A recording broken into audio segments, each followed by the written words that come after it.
புதுச்சேரி அரசு ஆதிதிராவிடர் நலத்துறை சார்பில் முதலியார்பேட்டை தொகுதி வேல்ராம்பட்டில் புதியதாக அமைக்கப்பட்ட சமுதாய நலக்கூடத்தை முதலமைச்சர் ரங்கசாமி மக்கள் பயன்பாட்டிற்கு திறந்து வைத்தார்.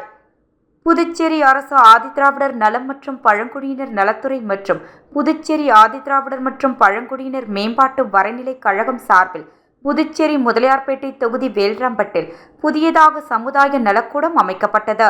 இதன் திறப்பு விழா இன்று நடைபெற்றது.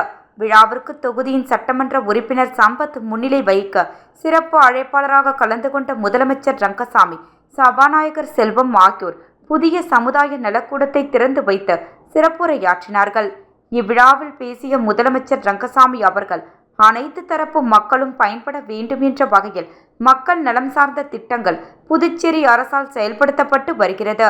இந்த ஆண்டு சிறப்பு கூறு நிதியாக 525 கோடி ரூபாய் ஒதுக்கப்பட்டு பல்வேறு பணிகள் மேற்கொள்ளப்பட்டு வருவதாகவும் குறிப்பிட்டார்.